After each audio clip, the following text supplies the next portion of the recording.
Welcome to Beautifully Consumed. I'm Chelsea Leigh, owner of Chelsea Leigh Jewelry and your host. I'm just a girl that decided to go for it, and now I'm a successful business owner. But there's more to life than business, and that's why I found myself on a mission to love and become my most true self. I'm so excited to have this podcast as a space where we can do that together. You're in the right place if you're ready to be wildly dedicated to finding your purpose, becoming your most true self, and learning what it means to be beautifully consumed by living a life that is undeniably yours. All right, hello, and welcome to another episode of Beautifully Consumed. I am your host, Chelsea Leigh. I am so excited today because I have a very special guest with me. She's actually my very first guest on the podcast. I have with me Jess from the Heirloom Indie. So Jess, why don't you say hi and just tell us a little bit about yourself and what you do? I'm Jess, the Heirloom Indie in Pensacola, Florida, little beach town, and I silversmith and make turquoise and white buffalo jewelry, and I love things that have a little character to them, but are like very wearable. So even if it's like a little bit of a statement, it's still super easy to wear every day. So that's what I like to do. I love that. If you're watching on YouTube, you can see how stylish she is. So cute. You always look so put together. Like seriously, thank you. I feel like you always wear something very like cute and simple, but then your jewelry is just like, I feel like the word for it is like rad. Oh, you're so sweet. Like you just have like a really rad style. Is that like an outdated term? No, I love it. And I don't wear like a ton of patterns, honestly. And I love a neutral, but I'm like, the more jewelry, the better. Like an outfit can feel like, it's cute, but then I like layer on my like 5 pounds of jewelry and I'm like, okay, we're better. Agreed. This is good. Like if it doesn't take you 20 minutes to take off your jewelry at night, you're not wearing enough. Like 100%. That's how I feel about life. My boyfriend always makes fun of me because he's like, how many rings is Chelsea wearing today? I sit there at the end of the day taking off all of my rings. So absolutely. Yes, I love all of your turquoise. She makes beautiful, beautiful turquoise. So why don't you tell us a little bit about like your background before you started making jewelry? Tell us how you kind of got to this point. Yeah, I was a hairdresser for like 11 years and loved that. And I love the one-on-one interactions, which is probably why I love markets so much, because you get the same kind of conversation, but it's in a shorter time. But I did hair forever, but I always loved jewelry and I always wore a ton. And even my clients would always be like, let me see your jewelry. Like, you're always wearing so much. But like, I was like, I don't know. It's always been a part of me. And where did you get your jewelry? Oh, all over. Did you buy from like artists or yeah, it was did you have like hand-me-downs and stuff? Like hand-me-downs from grandmothers or my mom or different artists, or when Etsy was like really big and like you could really find some like good unique stuff. I would like source things from there, and I just liked really like kind of offbeat things, and even if it didn't quite like match, like it still was like cohesive. So I just always had like layered everything on, but I always loved rings, but I never felt like I could find good ones that I could wear to work, where my hands are in hair all the time. They're in product, they're in water, they're banging in the shampoo bowl. And like rings were just getting like torched. Like they would fly across like with like hair product, and it would fly. And I'm like, I'm so sorry. Okay, we need to revisit this. Yes, like this is bad. And so I was like, I really want something that like fits well and is wearable. And that's like a turquoise piece. I've always loved turquoise. I grew up in Oregon. We traveled a lot, like all around there. So I was always really interested in it and seeing it on like different family road trips. And so I was like, there has to be something out there. And I just could never find it. And so I was like, forget it. I'm going to make it. How hard could it be? Joke's on me. It's very hard and it's time consuming and it's a very expensive hobby if you're going to have it as a hobby. So, but I was just like, I was getting burnt out so hard with hair. And so I was like, well, I need another hobby. I need to do something. So I just kind of decided to go for it. I got the bare bones set up and I just started and I melted things into wads of nothing. And I was like, I'm going to have a mental breakdown. But I was super specific in the kinds of stones I was picking and like if they were stabilized and treated or if they were natural and stuff like that, because that would make a difference being able to wear it every day, like working with your hands and stuff as a service provider. So yeah, I just kind of started making it. I made one and I was addicted and I have not stopped making them. And so I was just kind of like wearing them out and all the things. And people would like comment like, oh, I love your ring. Where'd you get that? I'm like, oh, here, just have it. Like, I'm just making it. Like, it's probably gonna, like, I don't know how well it's gonna like wear. So like, I just learned all of it off YouTube. So I was just like, yeah, here, like, go ahead, take it. Like, just giving it away. And my friends would be like, why are you just giving things off your hands? Right. At least get a free drink at the bar. Yeah. Like, I'm like, I don't know. Like, what? I mean, it's just a ring I made, like, in my spare room. Like, what do I care, you know? And so it just kind of, like, grew from there. And so I was wearing it to work, and clients ended up wanting one, or other, like, coworkers wanted one. And I was like, really? Like, why? Like, I'm literally making this in my free time. I don't know what I'm doing. Like, I'm just winging this off of YouTube and really bad YouTube videos. I found one guy that I like fell in love with, and he was like 80 years old. Wait, who is it? John Hartman, and he's out of Durango, Colorado. I feel like I know that name because that's where I learned was YouTube too. Yes. Yeah. I'm like, it's amazing. You have to sift through the craziness. Yeah. But when you find a video or like someone that like you can listen to and watch and like, it's like, okay, this is making sense. So I don't know. I loved him. His videos were not fancy and like anything like that, but he was like so to the point, and I don't know, he was just easy to understand. I loved him. And so I watched all of his videos like over and over and over again. And then like I emailed him. I was like, excuse me, I have a question. Do you mind answering this? So I like had this pen pal. Oh my God, I love and, that. Yeah, he was like so sweet. And like all of his family does it and everything. And they're amazing. And they also cut their own stones. And so he like cabs and then sets the jewelry, like does it all. So then I started sourcing turquoise from him, and then just met other people like through all of that. So yeah, I just kind of started like while I was a hairdresser and like giving it away, selling it to clients, other coworkers, like eventually. And then someone asked me to be in a market, and I was like, oh, okay.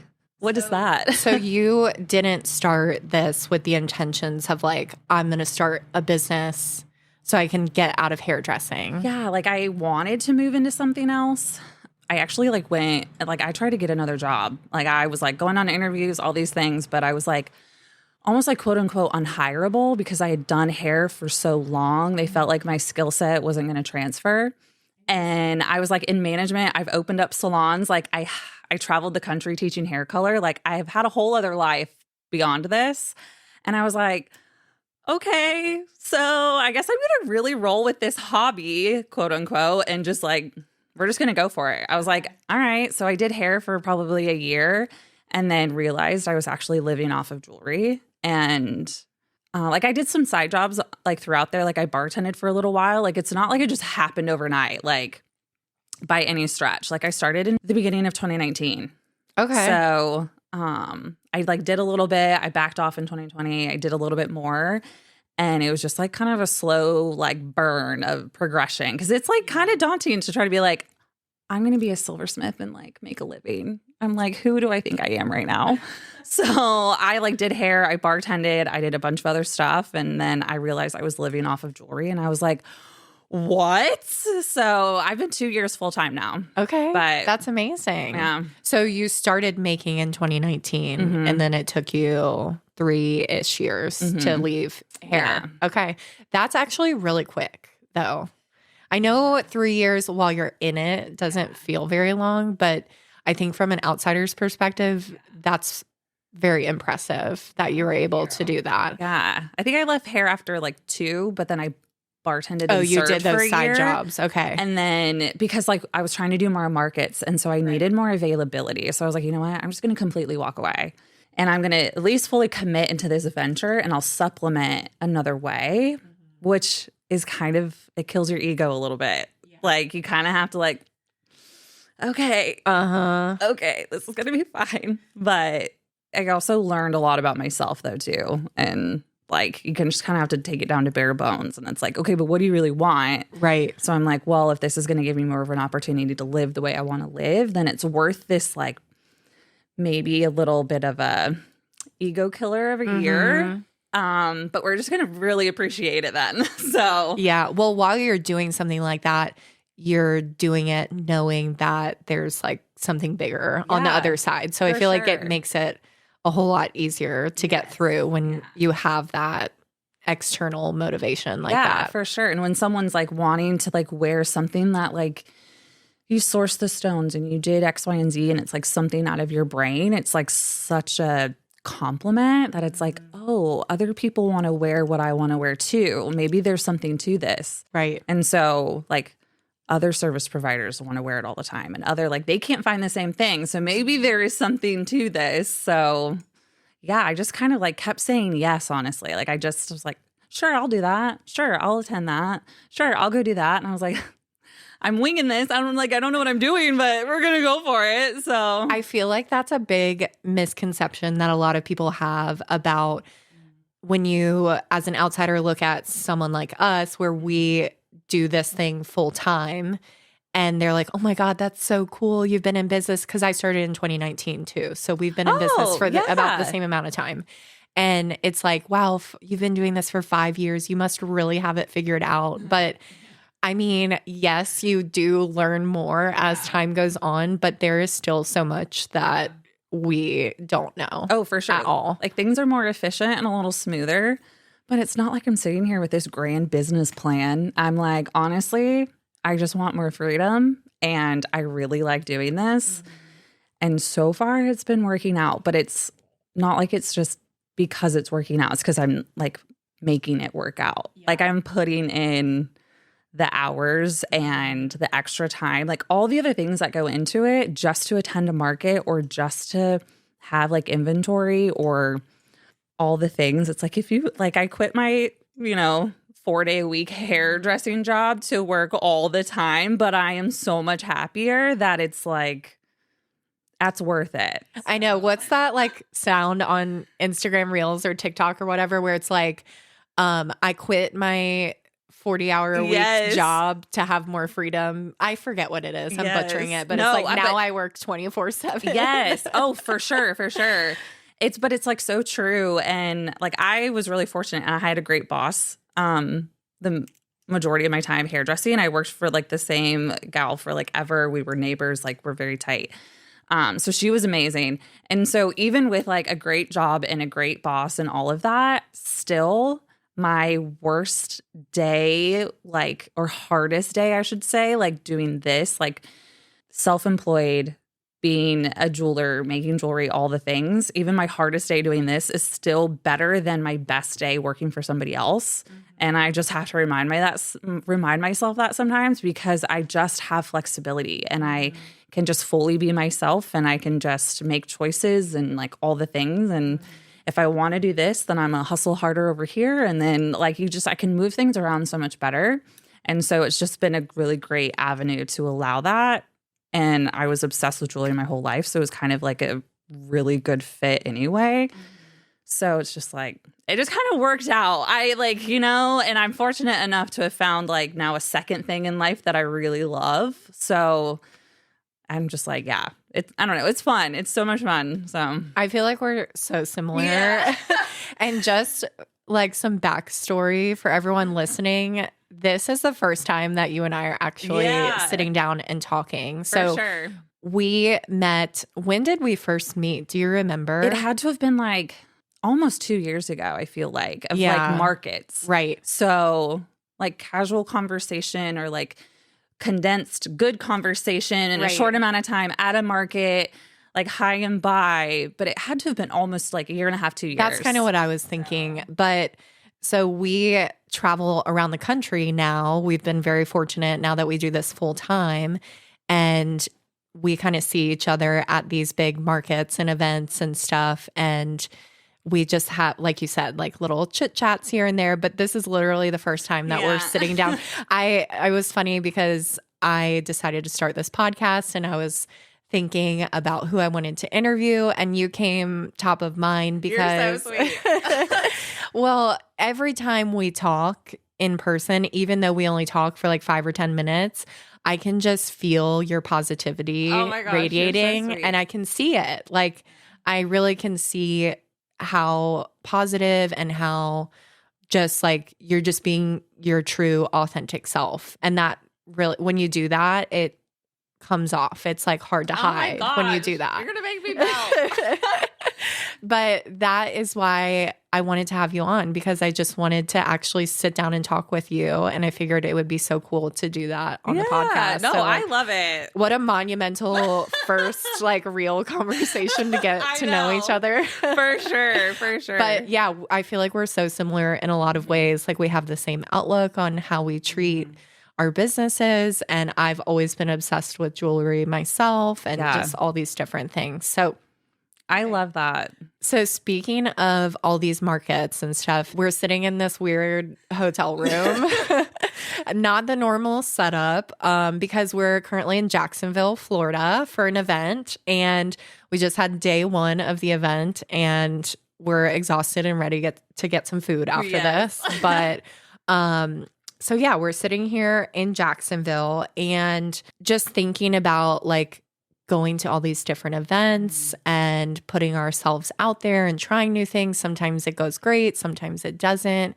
I know that on Instagram you talked a little bit about like how you were so grateful that you kind of put yourself out there last year and tried all these different things. So tell me a little bit about like your experience with traveling to all these new cities, like what did you learn? How did it go? Because, and also tell me or tell the listeners about your local markets, because you're very fortunate to have that. So tell me a little bit about that first, and then talk to me about like, why did you decide to get into these traveling events? Yeah. So Pensacola is like so great. The community is just extremely warm.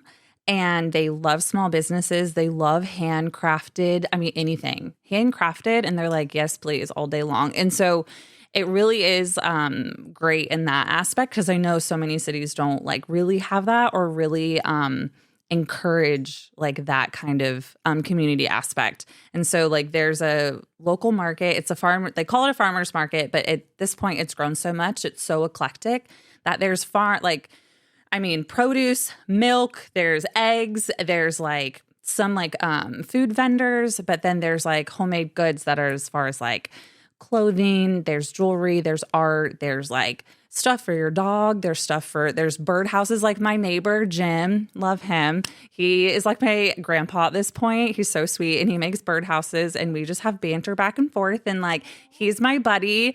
And I could not imagine not having regular Saturdays with Jim on Palafox, but it's just like, it's so diverse. Every walk of life comes. Everyone feels welcome. Everyone comes shopping, and it's very consistent. So it's rain or shine. There's only a couple times a year they actually cancel the market, and it's very fortunate that they've put in the legwork for that. So it's 16 years old. And like my neighbor, Jim, he's been at it for 15 years. He's been out there with his birdhouses. And I'm like, go you, Jim. Listen, because it wasn't always this big. And so I feel really fortunate that there was all these people that like could see the long game vision. And because it's grown into now 4 blocks. So there's about 200 vendors every Saturday. That's more vendors than this weekend. Wow. So it's every weekend. So we have a lot of tourism in Pensacola with the beaches and all the things. And so it's like local people, but it's also tourists and visitors. And so I get every state still at my hometown, new people from other states come up. So it is wild. I'm very fortunate, and Pensacola is really good to me. They're really kind and they like are loving what I'm doing. And so I've converted a lot of people. They're like, I'm not a silver girl, or I don't really wear turquoise. But now you look at their hands and they're decked out and I'm just like, I just love you. But it wasn't always like that. Like I was the only one when I started in town that was like doing anything turquoise. And they're like, I just don't really wear turquoise. And I'm like, okay, well. So I would just talk about it a lot. So at first it was a lot of educating. And then then they were like, oh my gosh, well, I really love that. Or like, I love why you're doing it. Or you can tell you really love it or really into it. And so then it was just like, it kind of just grew. And so the local markets at home are just like, they're fabulous. Everyone is so kind. And then we have like some breweries that will pop up and do some stuff. And yeah, they like to show up. You're so lucky to have that. Like it feels or it sounds like such a Hallmark movie. Yeah, like how everyone comes out to the town square and like supports it's so cute. The local makers. And like everyone stuff. brings their dogs. It's precious to watch. And like kids and like families meet up. Like it's what they do every Saturday morning with their mom. And I'm like, I can't. Like, this is way too cute. Like, I bring one of my dogs every once in a while, and sometimes my mom will come and hang out, and it's precious. It's so absolutely precious. So, yeah, I'm super fortunate, and I mean, that's helped my business grow a lot and help drive like online sales, honestly. And they definitely come out for the market, and it's really sweet. So, but they do a good job putting it on, and it's consistency is where it's at too. So. Tell me why you decided to start traveling then. Part of it, again, kind of goes back to like, okay, how am I wanting to live and what am I wanting to experience? And I wanted to travel more in general. And so I was just kind of like, okay, well, I could apply to this market and then I could double down and kind of like also add a day or add a couple days or add a week and do some trips out of this. And so especially when I wasn't doing that many out of town, I would do that. I would extend time, or I would go visit a friend in, one of the Carolinas, or I'd go visit my sister in Texas, or I'd go wherever. And so I just kind of started by like, where do I want to go, or who do I want to go visit? All right, I'm going to come see you, and I'm going to try to make a buck. Like make a weekend out of it. Exactly. Yeah. And so it kind of started there, and I couldn't travel very much when I was doing hair. I got very locked in. I was in those four walls all the time. And so I was like, okay, well, I'm doing this. I really want to do it to it then. And so I just kind of like picked some places to go, and I just kind of went. And so then like Jacksonville's not far. So I was like, oh, well, I could do that too. And then there was like one like more South Florida, and I was like, okay, well, I could do that too. And so then again, I kept saying yes. And so it just kind of kept going. And so then the first couple times is super nerve wracking though. And it's like really intimidating, and you feel like you're the new kid in school. Everyone's going to know it, and I have no idea what I'm doing. I don't know what to expect. I don't know how to set this up. I'm used to like either not doing markets or doing it in like my home. And so, I mean, it's super intimidating, and you're like, I'm putting in this time and this effort and this, investment. And it's like, is this going to work? Like, I don't know. So there's a level of gambling, but for anyone listening who doesn't understand what we're talking about, like, there's different levels of events. So there's your local, more farmers market set up at a brewery. It's probably a very low cost to entry. Yeah, it's like 6 hours long. Yes. It's like 10 minutes down from your house. Exactly. And then there's events where you're actually traveling out of town, and these events are hosting events in multiple cities all over the country. And the fee to get in, well, first you have to apply. I don't think a lot of people understand that you actually have to apply and be selected. So that is... Yeah, the whole jury process. Yes. I mean... It's tough. Mm-hmm. It's gotten tougher, I think, over the years. But you have to first apply, and then the fee to get in is sometimes triple what you're used to paying for your local events. And then you have to pay for your travel, for your hotel, for all your meals. Like... There's a lot that goes into it. And then your display at these type of events has to be even better than it does at your local. Yeah, for sure. Like, I've invested so much in having walls up at these events, and I have like a big neon sign and to attract people. The neon is so good. But there's so much that goes into it, and it's a lot of money, and it's a big gamble, especially if you've never done one before. It can be very risky because you're also having to stock up on inventory. So that's a lot of money to like be throwing into it. So it's definitely a big risk. Yeah. And you're hoping that new city like sees you and loves what you have to offer. So it's like, okay, I'm going to like do all of this and invest in all these things. and then let's go. It's going to be great, and it's like you hype yourself up but you're also still running the risk versus reward because it's like, okay, yeah, I still really love what I do, but there is an aspect where it does come down to business and dollar. Right. And unfortunately everything does at a certain point. Right.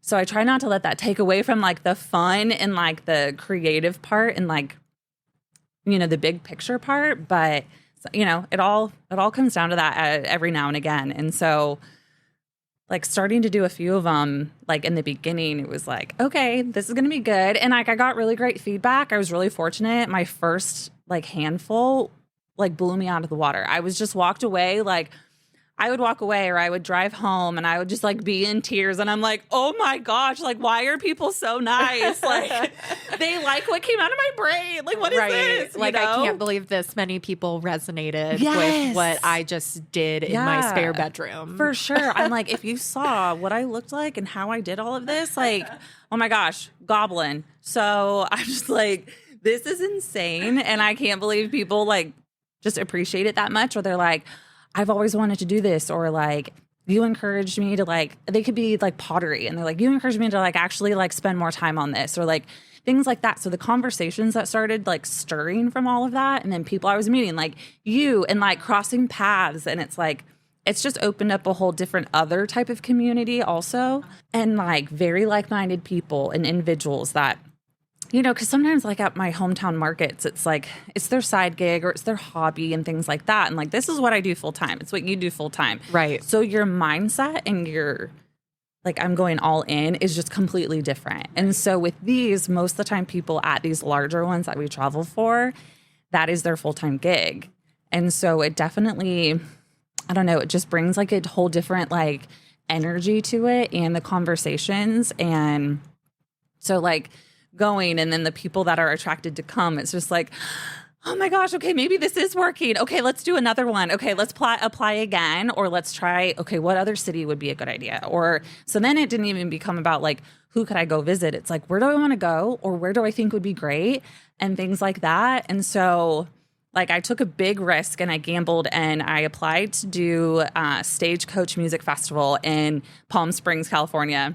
What? Yes. I did that in 2022. So I was a baby. I was a baby at like this. I wasn't even full time. I don't think. I don't know. What is time? Maybe I was full time. I was barely full time. I think I was like 3-4 months full time. And I was like, you know what? Whatever. Let's apply. So I applied. And I was thinking like, there's no way. So they kind of like would scale it down. Like you would make it through first round of cuts and then second round of cuts. And I was like, there's no way I'm going to get in. Like also Florida, like what is that? So all of a sudden I got this email and it was like, yeah, congratulations. You're accepted to Stagecoach, blah, blah, blah, blah. And it's like hundreds of thousands of people. And I was like, oh my God. Now I want to just like, I had no words. I was like, laughing but crying, but like, who do I think I am right now? Like, okay. So that was like probably like the largest one I've ever done for sure. I mean, it was huge. Like that festival is massive. If you don't know, it's like the largest country music festival in the United States. Yeah. And it was just, I mean, hundreds and hundreds of thousands of people. So I'm like, how do I set up for this? What kind of like, how do I even display all of this now? And like, what do I do? And how much inventory do I need?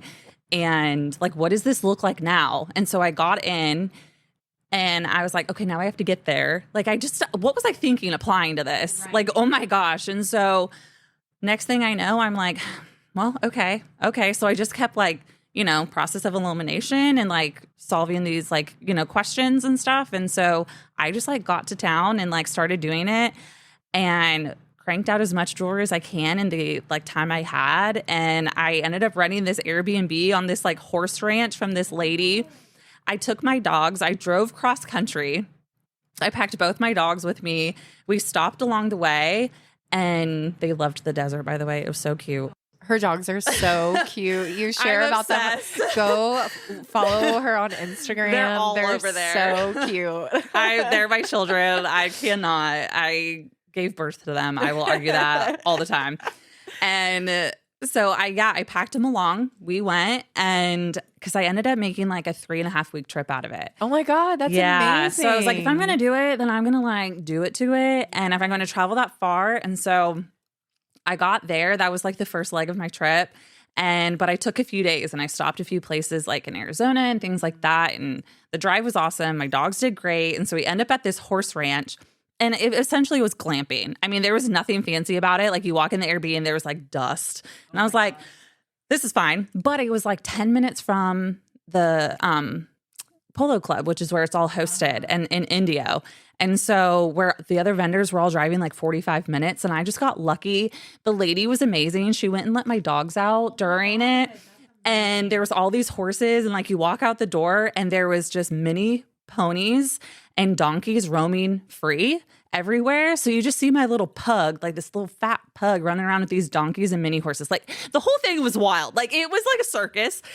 And I can't believe I did all of that. But I did the event and it was so intimidating because you have to get there a certain amount of time before. You have to check in. Then you have to get escorted on the grounds. And I'm like driving this like SUV because I rented a much bigger car. And I'm like, what am I doing? Like, what? I'm panicking. I'm sweating. I'm just like, I look like a fish out of water. I look like deer in the headlights. I don't know what I'm doing, but I'm committing, and it is what it is. I'm here. And so I set up. Everyone was so nice. Everyone was incredibly welcoming and kind. And like some of the people I met, I still talk to them this day, like online consistently. I love that. And I still have like returning customers and shoppers from that festival. So, I mean, it was like 3 full days. Like it is long, but it was such an experience. And then like, that was the biggest show I've ever done. Biggest like turnout. Like I walked away with maybe, I don't know, 23 pieces of jewelry left over. Like I almost sold out. And I was just like, how? Because like you guys have all this amazing jewelry so close to you. Like how am I resonating with you? But I'm really thankful that I am. So, it was crazy. It was so crazy. And it was like such a wild experience. And like the people I met and connections I made, I mean, amazing. That's like such a boost of self-confidence. Yes. Yeah. Like that had to feel so good. I mean, I was terrified the whole time. But that's how you know you're doing something right. It's like if you lean into the fear, it's gonna be worth it. It may not be worth it instantly every time, but there will be a point where no matter what, it's gonna be worth it. And so I'm just like, you know what? Like this whole journey through like committing to making jewelry and then doing markets and traveling with markets is like showed me I'm capable of a lot more than I was like really thinking I was, or that I was giving myself credit for. And like you're very capable of doing it on your own too. And it takes work and like, but you just have to decide and like how bad do you want it? And it's like, I could actually do this, and I can drive across the country and I can do this and like just like the more like confident like I became through all of that and like self-aware and like things I learned about myself like through traveling and setting up and doing these things, and you're putting yourself out there, like all your guts are on display. Like this is what came out of my brain and my heart, and I hope you like it. So it's just like, I kind of like my mindset going into that like whole music festival is like, if I don't sell a thing, no matter what, it's an amazing experience. And then it turned out to be better than I could have expected. And I was just like, I was calling my parents. I'm like, you won't believe what just happened. And like who I just met. And like, da, da, da, da. And I was just like freaking out. And so it was just like, after that, I was like, okay, so we can like kind of go anywhere. Like nothing's off limits. So it's like, if you can think it, you can do it. Like if you want it, you can absolutely do it. It's just how bad do you want it? And so I kind of have to remind myself that like, okay, well, how bad do you want it? And because I mean, it's not easy. There's nothing about it is easy. Right. And I feel like it can be misinterpreted that like, you just you just make jewelry. You just make jewelry That's so every cute. day. And I'm like, girl, no, I don't make just jewelry every day. Like, are you kidding me? I wish. If that's what I could do every day is just make jewelry as I please, sign me up all day.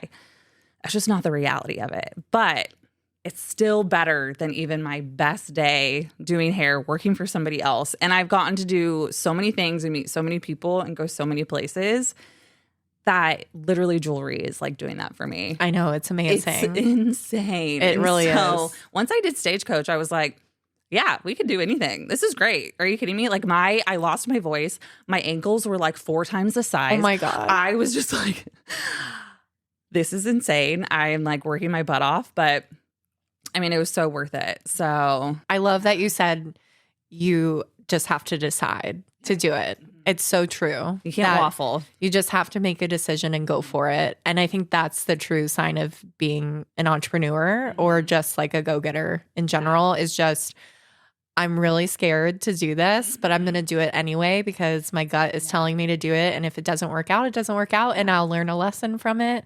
But if it does work out, it could be the best thing that's ever happened to me. Oh my gosh, totally. And that's the mindset you have to have. I love that you said that. Yeah, you do. Because it's like, people ask me like, well, if you can't do jewelry or if it does, like if this doesn't work and then like if you can't do jewelry, what would you do? And I'm like, I don't know. I'll figure that out then. That is then, this is the now. So this is my plan A at the moment. And I don't know. We're going to go with it. And it's like, you just have to decide and you have to go all in and bet on yourself, but you have to show up for yourself. You can't just like decide and then not take action on it either. Mm-hmm. And so I feel like sometimes that is also forgotten a little bit. Like you have to make opportunity, like you have to create opportunities for yourself too. It's not all just going to fall in your lap either. So, I mean, it's like, how many, it seems like I get into all these markets, people say. And I'm like, you should see how many I apply for and I get rejection letters. I get told no all the time. Are you kidding me? Right. So it's like, but I don't put that out there. I just tell you where I'm going to be. I don't tell you where I'm not going to be. Yeah. So it's like, I get told no all the time. Let me put this long list of vendors that are on Earth. Like, you really want to see the honesty? Okay. You should see my folder of rejection letters. So it's like, but that's all part of it. Like, you have to have a little bit of thick skin. But doing hair for so long, like, that was like, things can roll off of me way easier now with like all of that. So, I mean, a lot of things because of being a hairdresser for so long has helped me with all of this and like mindset and not taking everything personal. Like, not everyone that walks up to your table is going to like what you do, and that's okay. Mm-hmm. And I mean, I've even told some people no. I've like not let people buy things before. Oh, wow. Because I'm like, they just don't align with you. Yeah. And that's okay. Yeah. They were forcing it on or they were forcing it to work or they just didn't really like love it, but they like felt like they needed to buy something. I'm like, no, we're good. Like, don't worry about it. Yeah. You know, I was like, you know, maybe I'm not for you or things like that. But, you know, there's so-and-so over here. Like, have you seen this girl? Have you seen that girl? Like, da-da-da-da. And so, yeah, I'm like, I'm totally okay. Like, if we're not for everybody. Yeah. And that has to be okay with you too. Mm-hmm. So how do you deal with that when people do like say negative things about your jewelry or they kind of like wince when you tell them the price? Like, it has to, I know for me, it does hurt my ego, but my ego is the smaller part of me. So I know, okay, yes, it's hurting my ego, but I have to work hard to like squash that and know that, again, what you said, you're just not going to be for everybody, but it still does sting, it still right? Stings. I mean, we're all still human. Right. So how do you kind of deal with that? Like, what's your mindset around that?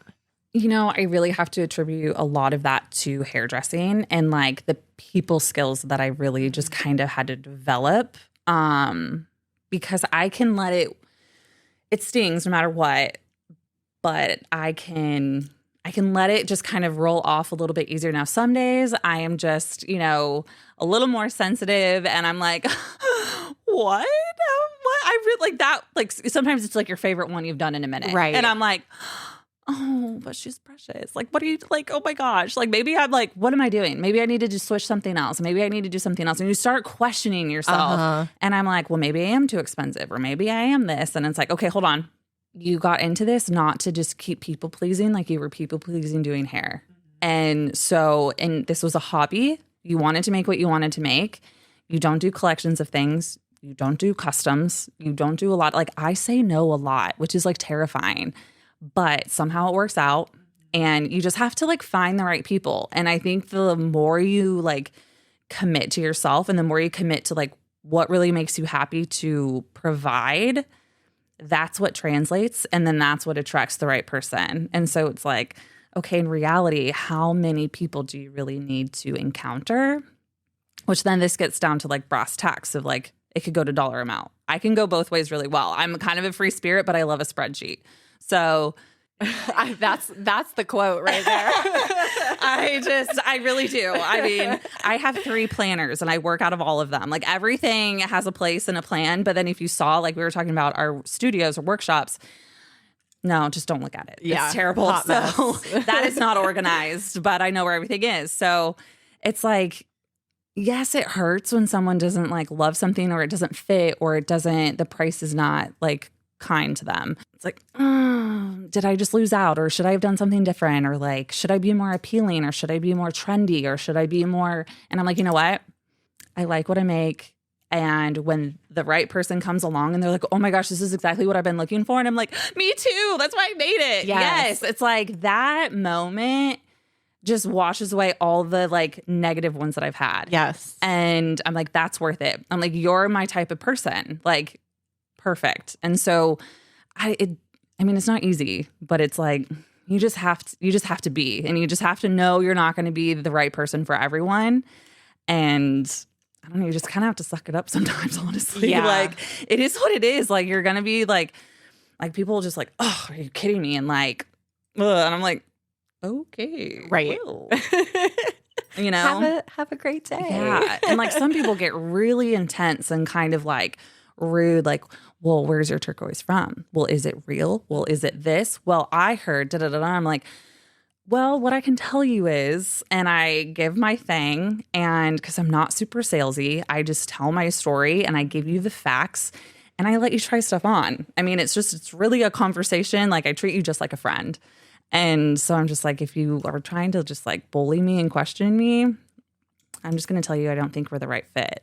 Yeah. And I just am pretty blunt, honestly. Good for you. So I mean, it is kind of crazy. Sometimes I'll like call my parents after and it's like, I don't know how I don't get punched in the face sometimes, but like, I mean, it's just, I don't know. Some people are bold though too. So it's just, you have to just be okay with the no's and the rejections and the weird things that happen. Yeah. So, well, every no is one step closer to a yes or to finding your right person. And like you said, if you sold a piece to someone that didn't love it and like align with it, they're not going to wear it and they're not going to appreciate it. Yeah. And they might come back and complain to you about it or tell you like, oh, I want to return it or whatever, when there could have been someone else that was just meant to have that piece. Totally. And it was just made for them. That's why I always tell people at in-person events when I have one-of-a-kind pieces, and someone tries it on and it's the perfect fit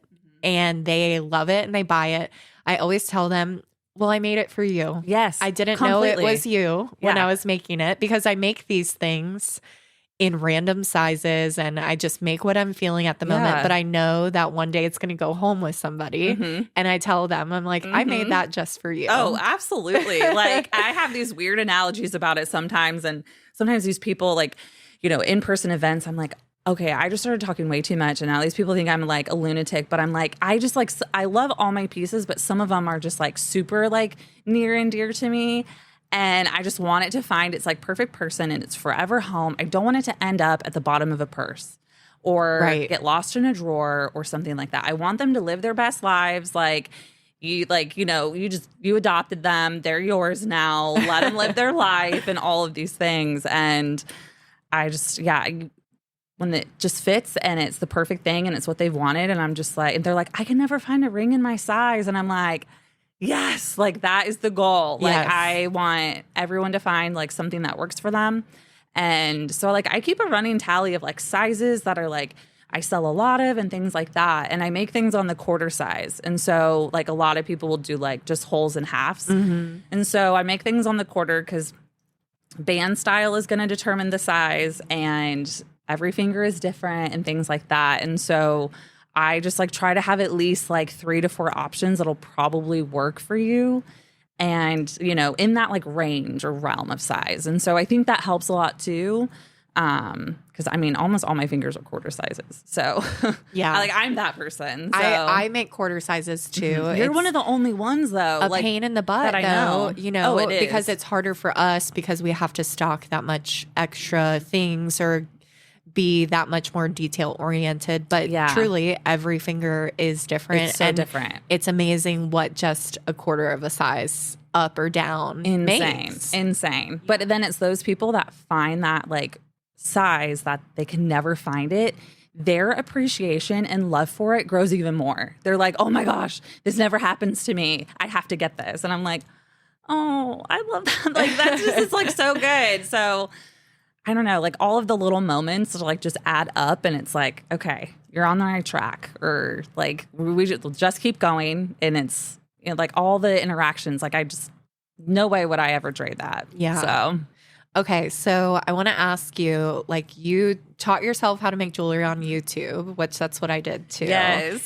Lots of trial and error, I imagine, like buying all sorts of different materials and seeing what you like, what you don't like, what messes up. And I want to ask you a little bit about, like, how did you come into your style? Like, because you have a very distinct style, and people tell me that about my jewelry, but I have a hard time seeing that. So I don't know if you feel the same way. Yeah. But like I said, your style is just like rad. I don't know how else to describe it. But it's like you have all the turquoise, which has like the Western inspiration, but it is a little more like chic and elevated and modern. So like tell me how you came to that, because I'm sure when you started it wasn't always like that. Oh yeah, when I started, I mean, I had ideas of like, I want to be able to make this one day and I want to be able to make that and wear it, and I'm still getting to those points. Like there's still a lot of things I don't know how to do yet, but like starting out, it was just, I know I want turquoise and I know I want a ring, so let's start with the basics of that. And it was just simple, plain, all of that. And then I was like, well, I love this style too, like let me learn how to do this. And so it kind of just kept going and like, okay, what do I want to wear? And what can I not find that I want to wear? And so it was just, I just kept making things I wanted to wear. And I really do love like Southwestern style, like jewelry and all of that. And turquoise automatically makes things a little bit more Western. I feel like there's a little bit of a difference between Western and cowboyish. I don't feel like I lean too far cowboy. I mean, I do have bolo ties and I love them, but I think everyone can wear them with everything. So yeah, Beyonce proved that at the Super Bowl. I was like, I have been making bolo ties for 3 years, and I try to explain to people all the time, like you could literally wear it with what you have on. Like I wear them with everything. Yeah, dresses, t-shirts, tank tops, you name it. And then like Post Malone wore it during the Super Bowl, and then Beyonce did that, and I was just like, listen, y'all, I've been talking about bolo ties for 3 years. Like, I'm here for it. So it's just so funny. Like, things always surface up at some point. But I don't know. I just make things that I just like, I want to wear. And I love turquoise and I love kind of Western stuff. But I also like things that are a little bit bohemian, a little bit grungy, and a lot of things that are like, you could dig through your grandmother's jewelry box and find it. Like, I want it to look like it's got a little bit of age or it's got a story to tell. But like a little bit of modern, because like, you know, you don't want to like slip it on and also feel like, well, it doesn't go with anything else I have. So I want them to be approachable, but also I'm still just going to make what I want to make. I love that. So it's like, so then when someone really resonates with you, it means that much more. And I think that's where some people, when they're trying to start out, it's like, well, I don't even know where to start or what to make. And I'm like, what do you want to wear? And go from there, and let your what do you want to wear also match up with your why, because being like following the trends and just trying to sell trends is not going to be sustainable. Yeah. So yeah, I don't know. It's like slightly evolved my style a little bit. And when you try something new, like the chokers that I started doing last year, obsessed. I was with like, those, by the way, they're little like, amazing. Thank you. I really love them, and they're really comfortable. But it was something that I wanted. And it's like, it's a little bit different. It's a heavier chain. It feels like a little like it'd be taken it like a little bit differently. Like, I don't know how well it's going to be received, I guess. And then none of them made it to market. They all sold off Instagram. And I was like, oh, okay, I guess I'll make a few more. I don't know. Like maybe those don't sell though. It was just those 3 people. So then I like made another batch. And so I only do them in small batches. But because they're time consuming, but I don't know. So it's just like when you introduce something new that's like not in your regular, like, inventory. And so like the conchos, those are definitely cowboy Western, but I try to make them a little bit more modern with like the certain kind of fringe dangling off and things like that. So I don't know, like kind of have like a little niche, but also ebb and flow. It's like, I feel like that's the beauty of being an artist, though. I always have a hard time like distinguishing I'm an artist and a business owner, and I'm both, but we are both. Yeah. And you don't find that very often, people who are businessy but are also artsy as well. And I think it's a beautiful thing to be in business with an art that we're passionate about and good at. Yeah. And I think that just allows you to like you said, make what you want to make, and it allows your style to evolve, and people sort of fall in love with you and what you love. And it's not smart to like put yourself in a box when you're in the field of the arts, because for sure it might be a smarter business decision because you can have X number of products and crank them out in, you only have to buy these raw materials, and that you have these items to sell and you can easily backstock. But as an artist, it is hard to put yourself in a box like that, because it's going to start to weigh on you, and it's going to start to make you feel like you're losing your creativity. And so I think it's really cool that you just kind of lean into, hey, I'm just making what I want to make. And I know that the people who buy my stuff are going to resonate with it. I can almost be really blunt about it too. Like I feel like I'm slightly aggressive about it, but it's like, I feel like I was so boxed in doing hair that I almost rebel really the other way, to where it does seem like, no, I don't do that. Or no, I don't, like, that's just not me, but it's like, it all kind of like is cohesive, and people recognize my stuff, even when if it's newer stuff or like whatever, it still somewhat has like, oh, Jess probably made that. And it's like, oh yeah, and like, I've had so many stories of like girls come up to me and they're like, I literally made my new best friend because of you. I recognized her like jewelry sitting at the bar or like sitting at a restaurant or whatever. And I went up to her and I was like, did you get that from the Heirloom Indie? And she was like, oh my gosh, yes. And they show each other their hands. And it come to find out they were like neighbors. They like booked like a barbecue together, and they've been best friends ever since. And I have so many stories like that. And I'm like, I can't. You've built your own little community. I'm like, this is insane. Insane. So it's like, just be yourself and just make what you want to make. You're going to find your people, like, at the end of the day. Like, I'm just like, that part, you just don't overcomplicate. Yeah. We overcomplicate so many things. That part, just don't. And, like, yes, we want to make a living, but I also want to be fulfilled in, like, all the other aspects, too. And making things that I just really don't want to make, you can feel it. Like, you can tell when I'm like, yes. Gosh, really? And this applies to like everybody listening who doesn't own a business or who doesn't make jewelry, because not many people do. Yeah. But this applies to just anyone. Like when you are living a life that you love and doing something that you're passionate about, whether it's work or not. Like, I'm not saying everyone has to be out here making money off their passions. Oh, like for some sure, people are super satisfied working a 9 to 5 and then doing their passions after work. I love people who have actual hobbies. Right. I'm like, yes. I know. It must be nice, right? I love a hobby. Like. Right. But there's something to be said about just like being your true self and doing what you want to do. And then everything kind of works out for you when you're living in alignment like that. For sure. And that's where it's still fearful. You still have to lean into it. You still have to put yourself out there. But if you just keep showing up completely as you, providing completely part of you and like what you make, it's like people like the why. People like you. And so it's like if you're wanting to get into that and if you're wanting to do that, I mean, that's the best way to start, in my opinion. But I started on randomly, like it's just on a rabbit trail. So it's like everyone gets their start some different ways. But yeah, it's just like, yeah, I have like a common thread of style, I guess, circling back to that. But it still is like a ebb and flow, and like I make my consistent things that like people are used to seeing, because I still really enjoy making those.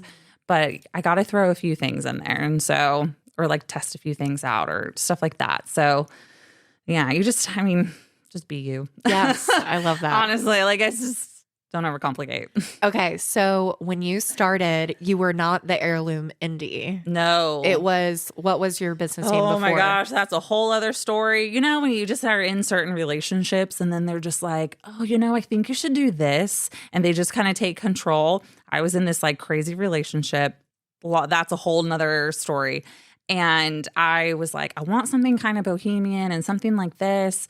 And it just turned into something completely that I was like not loving, but it just kind of happened. And so that's how you started your business, was with this type of mindset and like influence from this person. Yes. Okay. Like I was like, I think I want to do this, and I think I want to go like more like committed and like really see what I can do with this. So now I need to backtrack. I need a business license. I need a name. I need a domain. I need liability insurance for markets. I need like all these things. And so just choosing a name alone, oh my gosh, I don't know how people do it. I know. That's why my business is named after myself. Because I wanted to do that, but Jessica Jean Jewelry, absolutely not. No, that's cute. Are you kidding? Oh my gosh. I was like, I could not have all those J's. So I just like, it was, oh my gosh, what was my name? Wild and Free, like boho. It was like something just so, I was like not a fan from the beginning. I like hated it. And so then like the initials were like WF. And so then everyone was like, what the fuck? And I'm like, oh my gosh, this is bad. This is so bad. And so, but I had all this stuff already in that and things like that. And so, but as soon as that kind of relationship ended and stuff, I was like, okay, we're going to separate all of these things. I'm going to kind of start fresh with like, who I want to be, what do I want, like what do I want my jewelry to feel like? And I want things that are a little offbeat, and I want things that are like very heirloom jewelry. They're sturdy, they're going to last you a long time. I want you to pass them on like to whoever you feel like needs that next. Like it, when you wear it, you feel this type of way wearing it. And so when that person comes along and you're like, I think this is for you now, I want you to pass that on and it be an heirloom from you, but not in an heirloom of like, old Victorian, like dusty, word like crusty, whatever. No. So it's like a little, yes, like we're not that. It can be an heirloom and still be turquoise and offbeat and funky and like whatever. So that I was like, okay. And so, I mean, my list of things was just crazy. So I eventually became the Heirloom Indie, and I really enjoyed that. It doesn't box me in either. And so I can kind of really vary off of like different things and like, different like jewelry and stuff like that. So, and then I just kind of like ran with that. I made a couple signs. My mom helped me make a few like signage things and cards off Canva. But now I'm like, okay, 2024 is the year of maturing, and we've kind of got a handle on things a little bit better. So I've, almost took me like at least 9 months for like a rebranding. And the girl that helped me with all the graphics and everything like that, I actually met her at one of these markets for makers. Amazing. She's like, we connected. She wears a lot of my jewelry. Her business partner wears a lot of my jewelry. And so we just kind of kept in touch like through Instagram and all the things. And lo and behold, she's a graphic designer and does these things. And I was like, hold on, what? And so we actually bartered. And so she got jewelry, I got some branding, all this stuff. And I was like, this is amazing. And our relationship was just like, we talked about all sorts of stuff, and she's talented. So, yeah, your branding is on point. It looks really good. She's so good. And I have a lot of new stuff rolling out, and like my bags are going to be like branded now and things like that. And like, so there's a lot of new things that are a little more like earthy, deserty, but still has like character to it. So all of that is going to come like in the spring. Like I'm getting koozies made. We're going to have like match, like my cards are going to turn into like matchbooks. And oh so my God, that's like so you can light your candle and like all the things. And it's going to have little like heirloom indie with like cowboy boots and like all sorts of stuff on it. And so yeah, there's a lot of fun stuff coming, like extras, but she's helping me do all of that. So That's super exciting. I've got this like big giant, and I haven't even really told anyone but my close friends this, and my mom, she thinks, my mom's about it. My dad, sometimes you say these ideas out loud and he just shakes his head. Like, I don't understand you sometimes. But my sign now is like turning into like a 4-foot tall cowboy boot with like this like logo she made. And like, it still very much feels like me, but we're just elevating in 2024. So yeah, you'll see a giant cowboy boot soon. So I love that. But yeah, so it's going to get a little weird, but good. Cowboy boots are like in style right now. They're like, everywhere. Oh my gosh. And like these yellow ones I'm wearing, I've had these since I was 16. And I'm like, well, we're trendy eventually sometime. Okay, here we go. It all comes back all around. comes back. So yeah. Okay. Let's end with your crazy shoplifting story. So yes. I saw you post about this, in like October or something? It was December in Austin. Okay, December. And it's February now. Yes. So I've been waiting to hear this Oh my gosh, story. yeah. And I was like, oh my gosh, like this is, we all have our firsts every once in a while. And like still so many years, like, the first couple years of business or like creating and things like that, you have a lot of firsts. And I was like, honestly, I've probably been stolen from before and just didn't know it or something. Right. But it's like, I keep really good eye on things. I keep a list. I keep tallies. Like, I'm pretty good. But yeah, this was crazy. It was my first of like, that market was a first of a lot of things. Like I won my first award and then literally 20 minutes later, so they come up, they take me a picture. I won my first award. I'm like, oh my gosh. Like, I'm like, so like touched, I'm melting. And then 20 minutes later, I'm like standing there. The space was huge. And it was absolutely huge. There were so many people. And I'm standing there and this girl and I are chatting it up. We're like having a great time. She's talking about rings, all this stuff. And she's trying a few on. And then this other lady comes up and she's got bags hanging off of her. She's holding a dog in one arm and like tissues in another hand. And she's like touching everything. And so I'm really pretty good about like acknowledging and keeping a conversation going with multiple people. And like, I want everyone to feel very cared for and like helping them like, okay, let's accessorize this or like, let's like find what works for you. And so I'm like talking to her, but like this girl and I like just hit it off real quick. And so we're chatting it up and all these things. And I'm still talking to her. And so she kind of like is loving this bracelet. I tell her the details and she's holding on to it. I'm like, okay, cool. A lot of people do that. And then they like come and like, we check out. Well, she's holding on to it and then she switches hands and I'm kind of keeping an eye. And then she kind of stopped talking a little bit. And then she's, all of this, it felt like it was an hour long, but it was honestly probably like 3 minutes. This is the girl you were talking to, not the woman with the bags? So the girl I was talking to was really sweet. The woman with the bags and the dog is who was doing this. Okay. Yeah, sorry.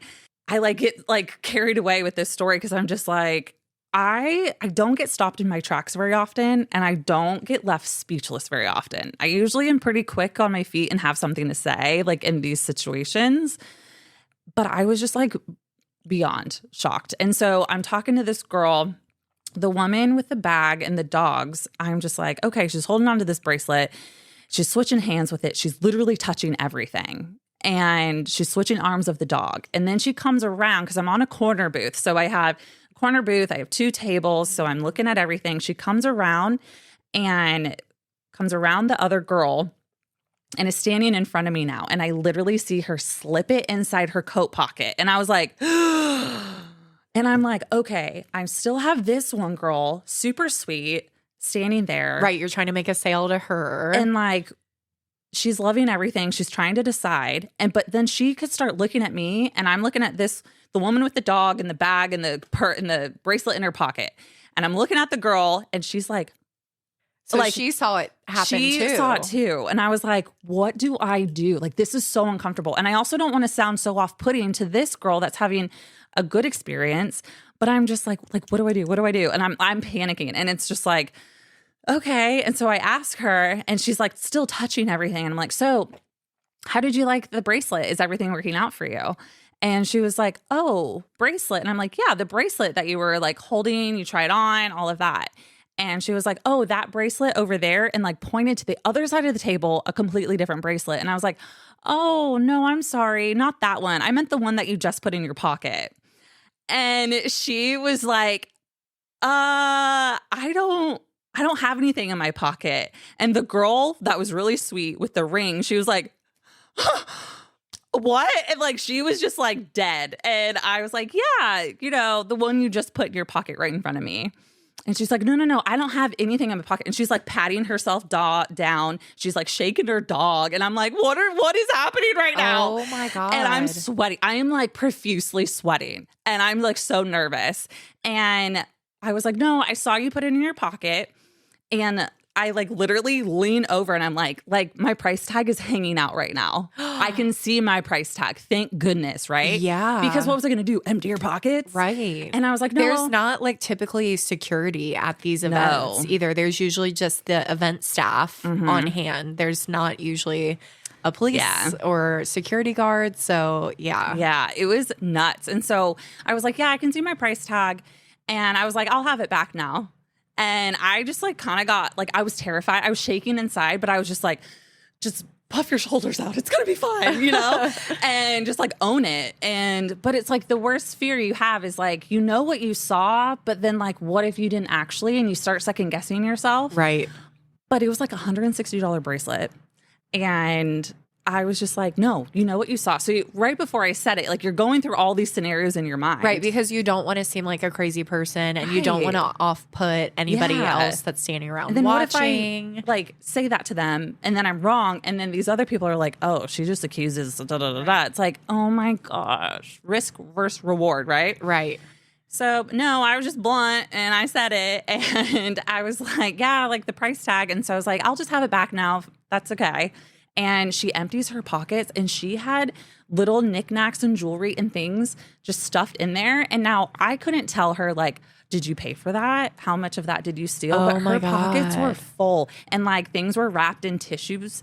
And like, I was like, oh my gosh. Like, she had to have been swiping things all over the place. 100%. Those were probably from all the other vendors. For sure. And so I like handed my like hand out and I was like, I'll take it now. I was like, I don't think you and I are meant to be. And she was just like, what? And I was like, yeah, I just don't think we're meant to be. I hope you have a really nice rest of your market, though.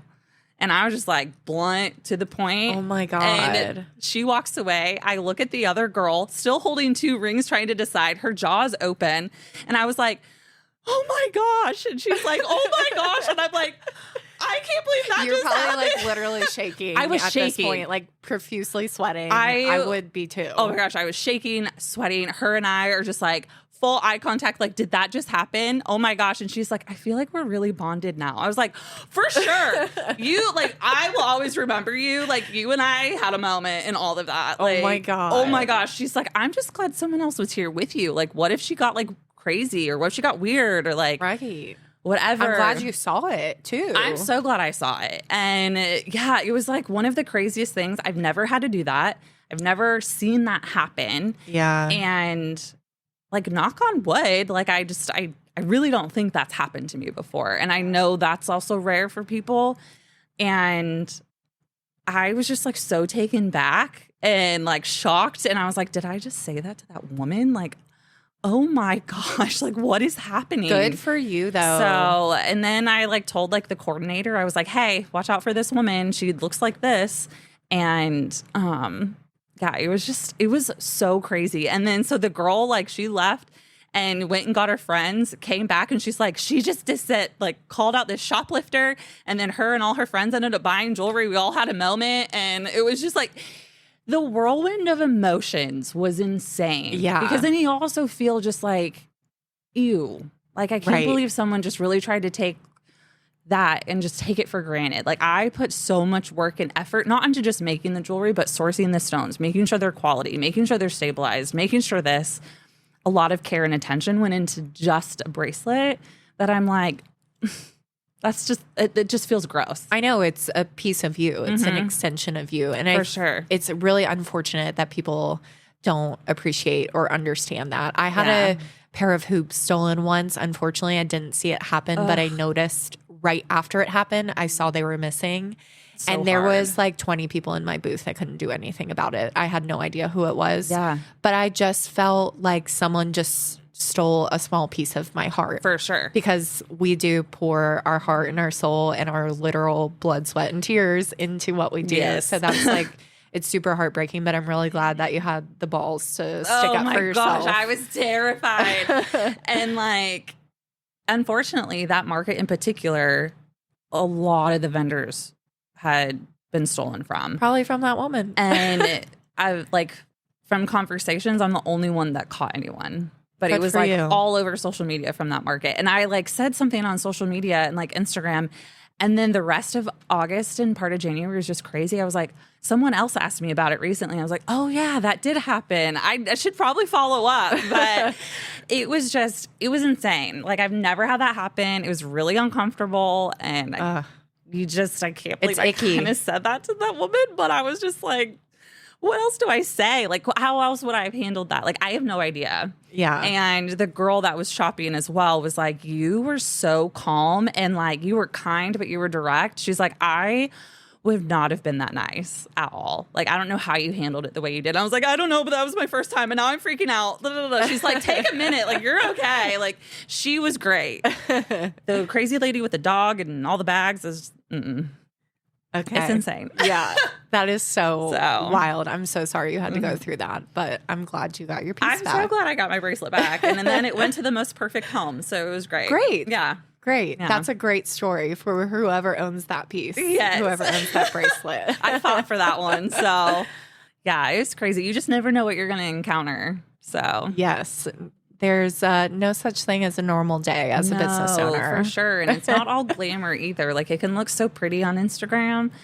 And I guess that's why sometimes, like even in my stories and stuff, it's like, no, I'm sitting there in a t-shirt I've worn for 3 days with hydrating eye mask under my eyes. Yes. And I'm literally like eating pasta at the same time. Like you do a really good job showing like the real side of stuff on Instagram. I think. Oh, well, thank you. I applaud you for that. You do a good job at that. So, well, thank you. Well, Jess, we could literally talk for hours on here. Yeah. So why don't you tell everyone where they can follow you and find you and shop your beautiful turquoise jewelry? Yeah. So the Heirloom Indie on Instagram, just got to make sure you put the in there in the beginning. And then my website's always linked on there, but it's just the heirloomindie.com, like with Shopify. So yeah, super easy. And that's where I am. Awesome. Yeah. And I will link all of that in the show notes so you guys can check that out, buy some of her awesome jewelry. You're so sweet. Thank you for having me. Yes. Like you're just I love what you're doing and everything. And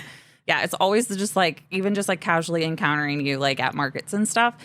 I always walk away like, oh, I just adore her. Like you're just so nice and just like genuine and yeah, it's always refreshing. The feeling is mutual. Well, so good. I'm glad. Thank you so much for coming on the podcast. It's the very first guest. I feel so honored. Ripping the Band-Aid off. Yes. And thank you so much for listening. And I will see you next week.